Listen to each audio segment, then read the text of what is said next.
Sí, te saludo con mucho gusto. Estamos muy contentos de que nos acompañes en un episodio más de Buscando Respuestas. Hoy tenemos como invitado especial al licenciado en Educación Media con especialidad en Matemáticas, Gerardo Macías Mendoza. Él está con nosotros porque vamos a platicar un poco sobre la llamada Semana Santa. Y bueno, sin más, vamos a iniciar con la entrevista. ¿Qué se conmemora en la Semana Santa? Muchísimas gracias por la invitación. Me siento muy honrado en participar con ustedes en este episodio y con este tema. ¿Qué se conmemora en la Semana Santa? Bueno, pues muchas personas, en esta Semana Santa para muchas personas significa diversión, significan vacaciones, significa un tiempo de descanso, ¿sí? Otros se vuelcan a los templos, ¿sí? Y desgraciadamente muchos de ellos hasta se martirizan, se dan golpes de pecho, hacen sacrificios, en fin, lo usa la gente como quiere. Quiero dar respuesta a tus preguntas a la luz de lo que dice la Biblia, ya que para nosotros los cristianos las Sagradas Escrituras son nuestra norma de vida, ¿sí? Lo que hacemos es porque la Escritura así lo mandata, así lo manda. Y si ustedes han leído la Biblia, ¿sí? O la leyeron en otro tiempo, se darán cuenta que la expresión de Semana Santa no la encontramos en la Biblia. No viene esta expresión de llamada Semana Santa. Bueno, entiendo pues que le llaman Semana Santa a la culminación del ministerio de nuestro Señor Jesucristo. Según el Evangelio de Mateo, capítulo 21, del 1 al 10, ¿sí? Ahí se nos narra la entrada triunfal cuando Jesús entra sobre un asno y en esta semana tomó la Pascua, Mateo 25, 18, con sus discípulos. La Pascua, saben ustedes que era la fiesta más importante de los judíos. Celebraban la salida de Egipto, de su esclavitud, ¿sí? Y bueno, en esta semana se lleva a cabo el arresto, juicio, crucifixión y la resurrección del Señor Jesús. Lo encontramos en la Biblia en Mateo capítulo 26 del verso 47 en delante. Muy bien. Y entonces, bueno, ¿qué implica el sacrificio de Cristo Jesús en la cruz? Muy bien, el sacrificio de nuestro Señor Jesucristo es nada más que el cumplimiento del plan de Dios en favor de la humanidad. Si tú puedes ver en el Antiguo Testamento, en Levítico 17:11, se dice, porque la vida de la carne en la sangre está, y yo os la he dado para hacer expiación sobre altar por vuestras almas, y la misma sangre hará expiación de la persona. La sangre era importante, el derramamiento de sangre en los sacrificios era importante. Y Hebreos 9:22 dice, y casi todo es purificado según la ley, con sangre. Y sin derramamiento de sangre, dice esta versión, no se hace remisión. Otras versiones dice, no hay perdón de pecados.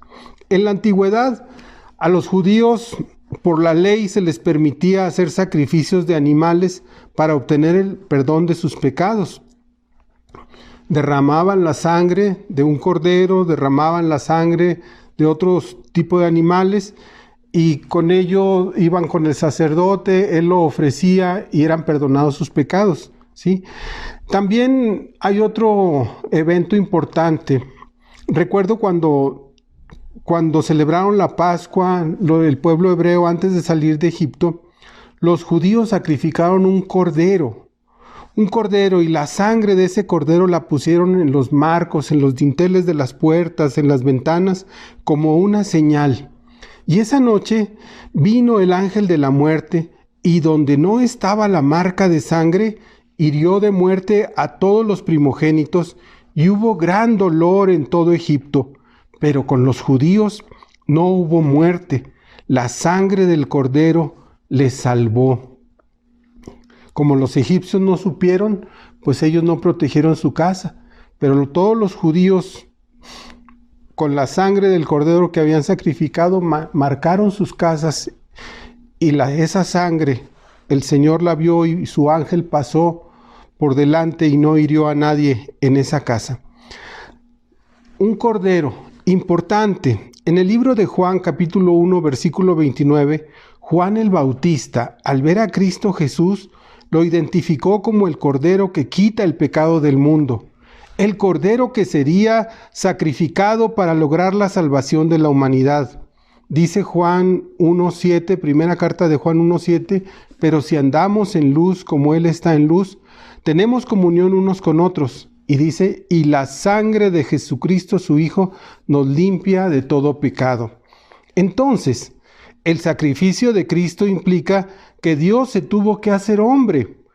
Por amor a la humanidad, bajó a esta tierra y llevó a cabo la voluntad del Padre Celestial. Dice Filipenses capítulo 2, versos 5 en adelante, dice, el Señor haya pues en vosotros este sentir que hubo también en Cristo Jesús, el cual, siendo en forma de Dios, dice, no estimó el ser igual a Dios como cosa a que aferrarse, sino que se despojó a sí mismo, tomando forma de siervo, hecho semejante a los hombres. Y estando en la condición de hombre, se humilló a sí mismo, haciéndose obediente hasta la muerte, y muerte de cruz. Por lo cual, dice Dios, también le exaltó hasta lo sumo, y le dio un nombre que es sobre todo nombre, para que en el nombre de Jesús se doble toda rodilla de los que están en los cielos y en la tierra y debajo de la tierra. Y con este sacrificio dice, y toda lengua confiese que Jesucristo es el Señor, para gloria de Dios Padre. El Señor se humanó, habitó entre nosotros, cumplió su ministerio, dijo que el reino de los cielos se había acercado y fue obediente a cumplir el plan de Dios. Todo esto implicó. Y bueno, sabemos por lo que dice la palabra de Dios, la Biblia, que Cristo Jesús, cuando estuvo aquí en la tierra, pues obró e hizo muchos milagros y sanó enfermos y demostró su amor por la humanidad de muchas maneras. Y bueno, ¿por qué? ¿Quién y por qué lo acusaban? ¿Y de qué lo acusaban? Muy bien. ¿Quién y de qué acusaban a Jesús, verdad? Bueno, lo acusaban los principales sacerdotes, ¿sí? Ellos eran sus enemigos más acérrimos, más duros, los integrantes del Sanedrín, que era la autoridad religiosa en ese momento. Ellos lo acusaban de ser blasfemo, de comer con los pecadores, de juntarse con la gente mala y perversa tal vez, ¿sí? Pero el mismo Señor dijo que Él había venido, ¿sí?, a buscar a los que estaban enfermos. Dijo que los sanos no tenían necesidad de médico, y por eso Él viene y comparte con la gente pecadora, podríamos decirlo de esta manera, ¿verdad? Bueno, en Mateo 26:64, Jesús le dijo, tú lo has dicho, cuando lo está entrevistando el sumo sacerdote, dice, y además os digo que desde ahora veréis al Hijo del Hombre sentado a la diestra del poder de Dios y viniendo en las nubes del cielo. Entonces el sumo sacerdote rasgó sus vestiduras diciendo, ha blasfemado. ¿Qué más necesidad tenemos de testigos? He aquí, ahora mismo habéis oído su blasfemia, ¿sí? Porque se decía ser hijo de Dios, el Hijo del Hombre. Y la gente pues no, o había gente que le creía y gente que no le creía, ¿verdad? Y sobre todo ellos, porque Jesús tenía muchos seguidores y los sacerdotes de su tiempo habían venido a menos. Como eran muy legalistas y la enseñanza de Jesús dice que era una enseñanza con autoridad, había ganado mucha gente, entonces ellos se sentían desplazados, básicamente se sentían muy desplazados. En el Evangelio según Marcos, en el capítulo 15, versos 3 y 4, dice que los principales sacerdotes le acusaban mucho. No nos dice de qué, pero están ahora delante de Pilato, están haciéndole acusaciones al Señor Jesús delante del Pilato, que era el gobernante en ese lugar, diciendo, ¿nada respondes? Mira de cuántas cosas te acusan. Y bueno, los judíos tuvieron que inventar nuevas acusaciones contra Jesús para poder llevarlo ante Pilato. Como para el gobernador romano el cargo de blasfemia no tendría ninguna importancia, pues lo acusaron de otros delitos, le fabricaron otros delitos. Primero, alborotar al pueblo para que no pagara sus impuestos a Roma. Decían que Jesús estaba pugnando porque ya no se pagaran impuestos a Roma. Afirmar, la segunda cosa, que era el rey de los judíos. Y en este sentido como que venía a chocar contra el rey romano, ¿sí? Como que venía a desplazarlo, pero no era así. Y provocar disturbios por todo el país. Entonces, la evasión de impuestos, la traición y el terrorismo sí eran motivos de preocupación para Pilato. Y dice Lucas 23:2, y comenzaron a acusarle diciendo: a este hemos hallado que pervierte a la nación y que prohíbe dar tributo a César, diciendo que él mismo es el Cristo, un rey. Pero como todos ustedes saben, Pilato no encontró culpa en el Señor Jesús. Según Lucas 23:4, dice: Pilato a los principales sacerdotes les dijo, y a la gente: ningún delito hallo en este hombre. Sin embargo, Pilato, por quedar bien con los principales sacerdotes, se los entregó para que lo crucificaran. Y bueno, ¿por qué fue muerto en una cruz? Bueno, debo de decirte que la muerte en la cruz era la muerte para el peor de los criminales, ¿sí? Para el peor de los criminales. Me imagino que había otro tipo de muerte. Los judíos, cuando encontraban a alguien adulterando, ellos apedreaban a la pareja, ¿sí? Por el pecado que estaban cometiendo. Me imagino que también podían darlos a los animales, a los leones, a las fieras, entregarlos, o ahorcarlos, pues, la verdad. Pero la muerte en la cruz era el castigo para el peor de los criminales. Como todos nosotros sabemos, el Señor Jesús no cometió delito alguno. Pero dice Isaías 53:6, que todos nosotros nos descarriamos como ovejas, cada cual se apartó por su camino. Dice: mas Jehová cargó en él el pecado de todos nosotros. Estaba profetizado. El mismo Señor Jesús les dijo a sus discípulos, luego de que resucitó y se encontró con ellos, les dijo: ¿no era necesario que el Cristo padeciera estas cosas y que entrara en su gloria? Claro que sí.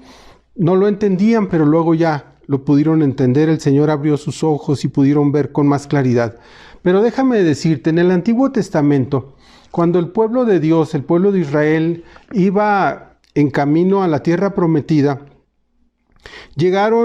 estaban en el monte Or, camino del Mar Rojo, para rodear la tierra de Edom. No la pudieron cruzar y la tenían que bordear. Y entonces todo esto hizo que el pueblo se desanimara. Y el pueblo empezó a hablar mal de Dios y empezó a hablar mal de Moisés, ¿sí? Y entonces empezaron a renegar y decir: ¿por qué nos hiciste subir? Pues en Egipto teníamos alimento, en Egipto teníamos techo, teníamos comida, y ahora estamos en el desierto y tú quieres que muramos aquí, pues no hay pan, no hay agua, y nuestra alma tiene fastidio de este pan tan liviano. Probablemente se referían al maná. Y Dios, Jehová, envió entre el pueblo serpientes ardientes, dice la Biblia, que mordían al pueblo, dice que mucho pueblo murió. Y entonces, pues tuvieron miedo los judíos, los hebreos, y el pueblo vino a Moisés y dijo: hemos pecado por haber hablado contra Jehová, contra Dios, dice, y contra ti. Y venían a decirle: ruega ahora a Dios que quite de nosotras estas serpientes. Y Moisés oró al pueblo. ¿Y sabes cuál fue la respuesta que Dios da? Le dijo Dios a Moisés: haz una serpiente ardiente de bronce y ponla sobre una asta, y cualquiera que fuere mordido y mirare a ella vivirá. Y entonces Moisés hizo una serpiente de bronce y la puso sobre una asta, algo alto. Y cuando alguna serpiente mordía a alguno, miraba a la serpiente de bronce y vivía. Dios muestra aquí su poder nuevamente de sanación, de dar vida, ¿sí? La gente solo tenía que creer lo que Dios había dicho y voltear a ver, ¿sí? Eso era lo difícil, creer Creer era lo difícil. Si te mordía, tenías que creer en lo que Dios había dicho y voltear a ver a la imagen, a la escultura de bronce, y eran sanados, eran sanados. Y bueno, el Señor Jesús, debo decirte que retoma esta historia, el Señor Jesús, en el libro de Juan, en el capítulo 3, en el versículo número 14, dice: y como Moisés levantó la serpiente en el desierto, así como Moisés la levantó, ¿sí?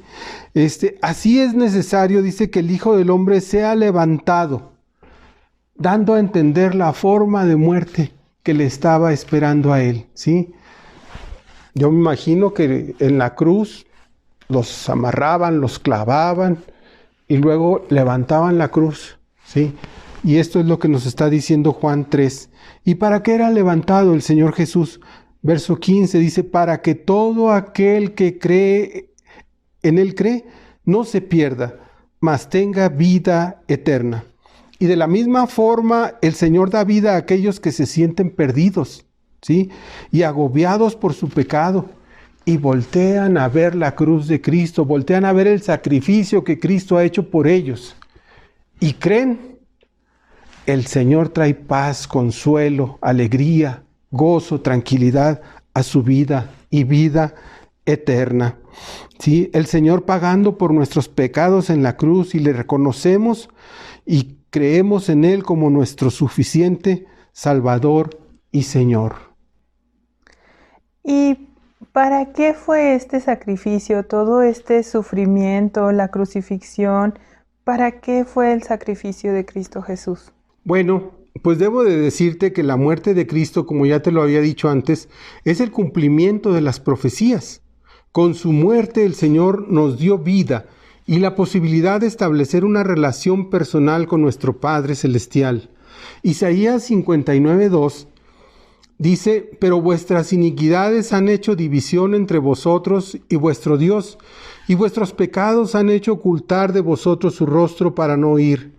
El pecado, pues, nos separó de Dios, y Jesús es el puente que Dios tiende para acercarnos a Él.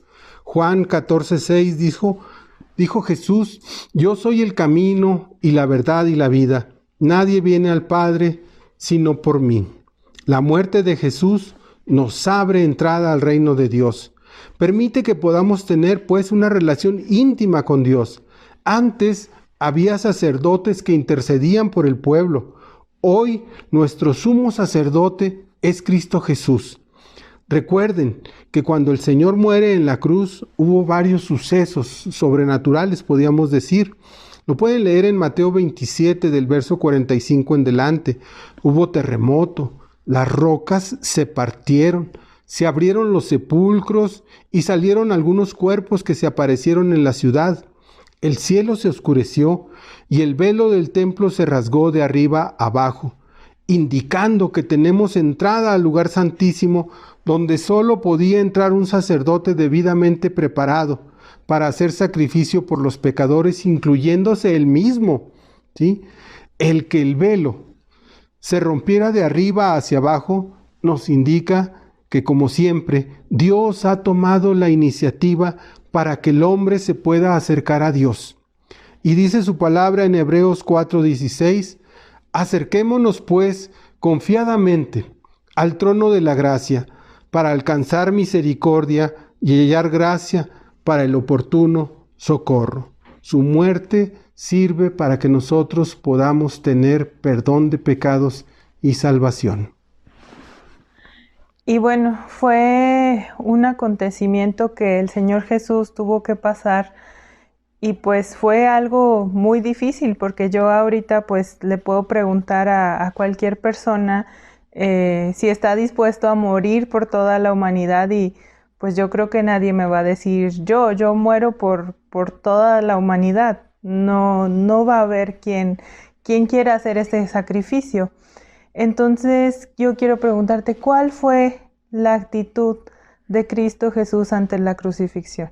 ¿Cuál fue la actitud del Señor ante este evento de la crucifixión? Pues yo puedo encontrar algunas, pero yo creo que no solo fueron en su crucifixión, sino que fue a lo largo de toda su vida, de todo su ministerio, ¿sí? Y la primera que te puedo mencionar es que fue obediente. Él sabía que iba a sufrir y lo aceptó. Su muerte, quiero decirte que fue voluntaria. Él puso su vida. Dice Marcos 10:33, venía con sus discípulos y les dijo, subimos a Jerusalén, dice, y el Hijo del Hombre será entregado a los principales sacerdotes, a los escribas, dice, y le condenarán a muerte. Sabía que iba a morir, dice, y le entregarán a los gentiles. Los romanos eran los que le iban a dar muerte. Dice, y le escarnecerán, le azotarán y escupirán en él y le matarán, mas al tercer día resucitará.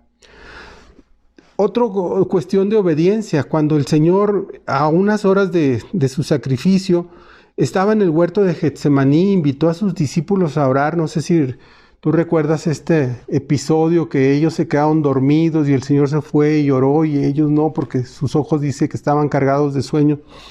Y cuando estuvo orando, en Mateo 26:39 dice, yendo un poco adelante, se postró sobre su rostro, orando y diciendo, Padre mío, si es posible, pase de mí esta copa, pero no sea como yo quiero, sino como tú. Él hizo la voluntad del Padre. Él podía haber dicho, ¿sabes qué? Va a estar muy difícil, está muy complicado, me van a azotar, me van a golpear, me van a herir y me van a dar muerte. No le entro. Pero el Señor Jesús fue obediente y quiso cumplir la voluntad del Padre. Un ejemplo para nosotros, ¿verdad? También de cumplir la voluntad de nuestro Padre Celestial. Otra de las actitudes que yo veo es que Él fue dócil, ¿sí? Y en Mateo 26:52 en delante, dice que cuando vinieron a prenderle, pues Pedro, que ya le había dicho que él se iba a morir con él, que él lo iba a defender, que él iba a estar ahí, pues para salir por él.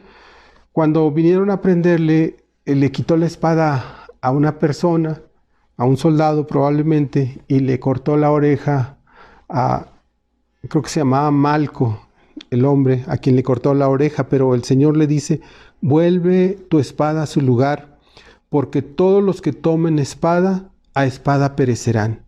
¿Acaso piensas que no puedo ahora orar a mi Padre y que Él no me daría más de 12 legiones de ángeles?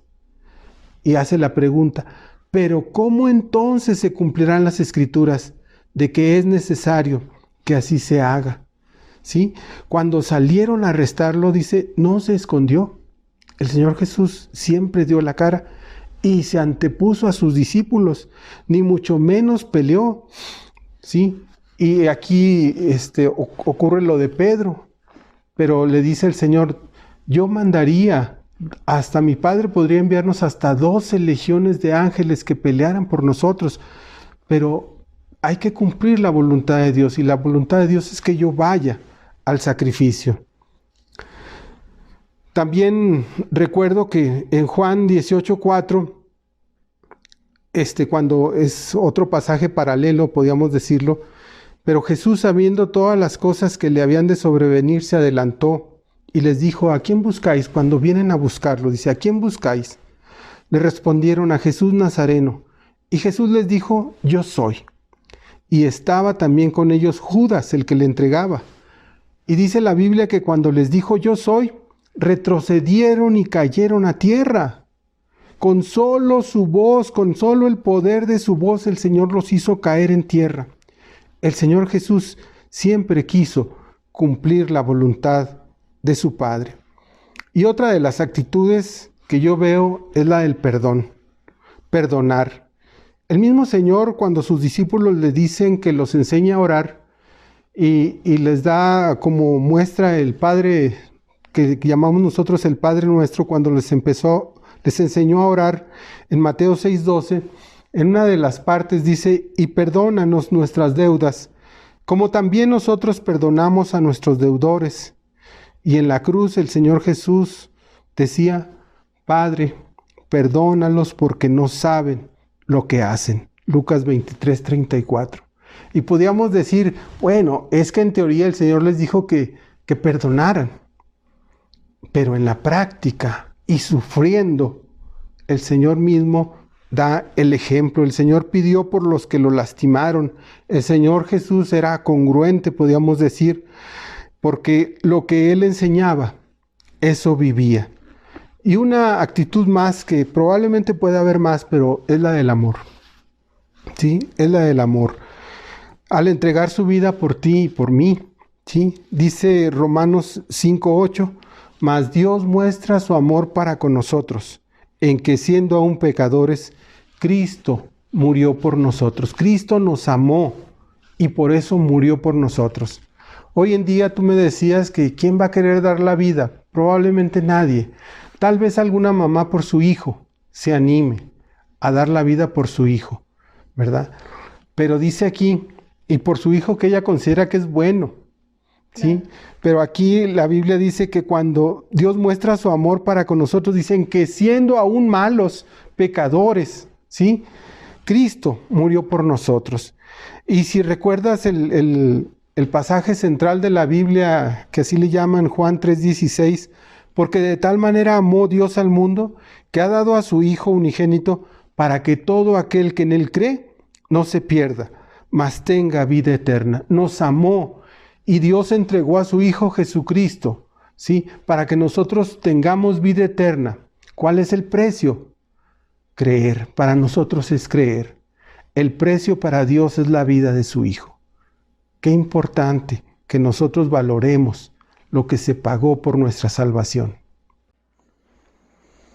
Y bueno, en este mismo sentido, ¿por qué es importante la muerte y resurrección de Cristo? ¿Por qué será importante pues la muerte y resurrección de Cristo? Dice, por su muerte perdonó nuestras culpas. En Isaías 53:6, que ya te lo había leído, dice, todos nosotros nos descarriamos como ovejas, cada cual se apartó por su camino, dice, mas Jehová cargó en él el pecado de todos nosotros. Y dice que Dios cargó en él el pecado del mundo, tu pecado, mi pecado, el de todas las personas, ¿sí? Pero el verso anterior dice, mas él herido fue por nuestras rebeliones, molido por nuestros pecados. El castigo de nuestra paz fue sobre él, pero por su llaga fuimos nosotros curados, por su sacrificio nosotros obtuvimos salvación y vida eterna. Por su muerte el Señor nos está dando vida. Y la resurrección del Señor pues nos da la seguridad de que creemos en un Dios vivo, un Dios que es todopoderoso, que es capaz de dar vida. Y dice Juan 10:17, por eso me ama el Padre, porque yo pongo mi vida para volverla a tomar. El Señor es poderoso, puso su vida y la volvió a tomar Él. Dice, nadie me la quita. ¿Esto qué quiere decir? Que Él la entregó voluntariamente, sino que yo de mí mismo la pongo. Tengo poder para ponerla y tengo poder para volverla a tomar. Él tiene el poder de entregar su vida y de volverla a tomar. Y con ese poder que Él tiene, se levantó de los muertos al tercer día. Por ese poder, Él nos levantará a nosotros también. El Señor y nuestro Dios desde el Antiguo Testamento hizo el milagro de resucitar a algunas personas que habían fallecido, ¿sí? Inclusive el Señor Jesús resucitó a varios también.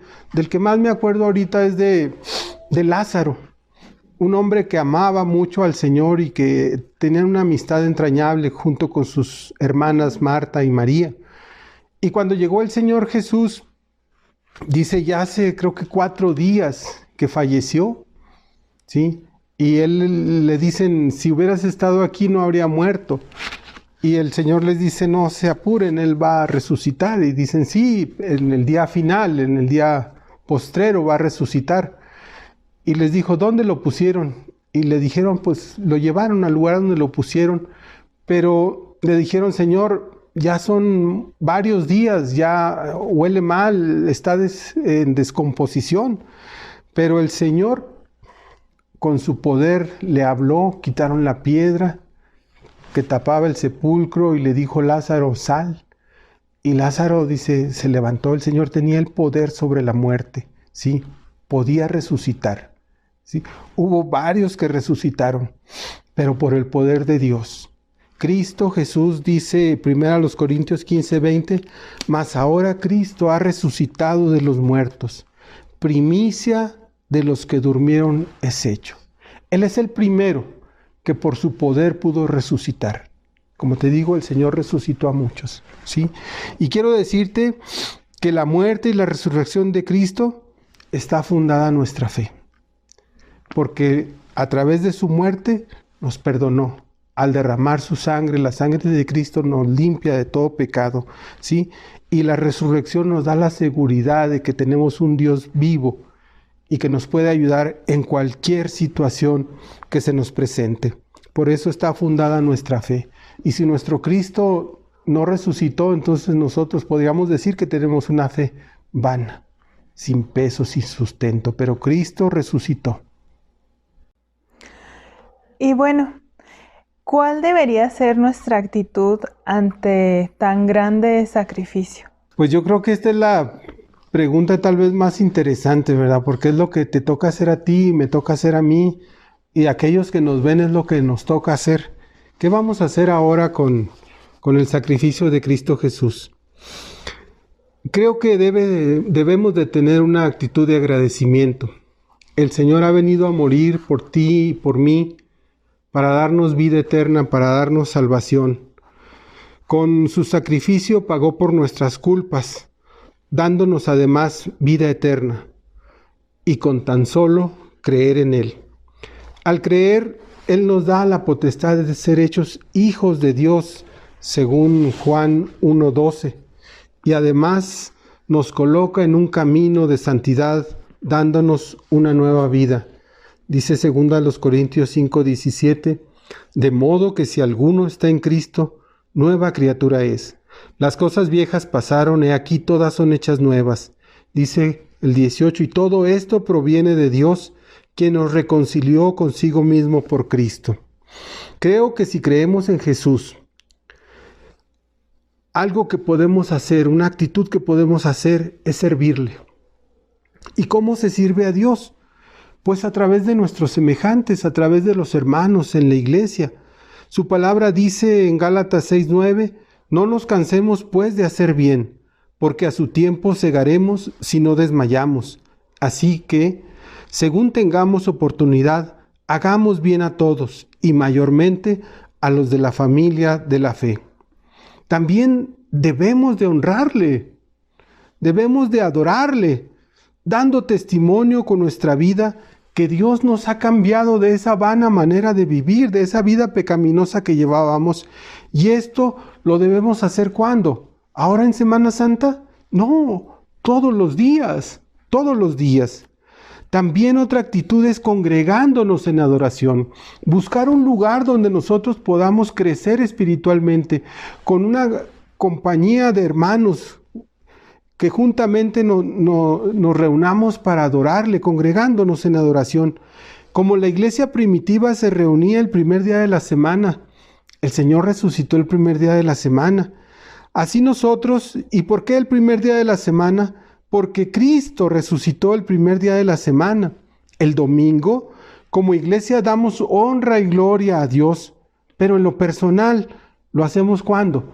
Todos los días, con un testimonio limpio y de viva voz lo debemos hacer. Permíteme hacer una pequeña invitación. Quisiera hacer una pequeña invitación, la misma que muchos de nosotros hemos aceptado.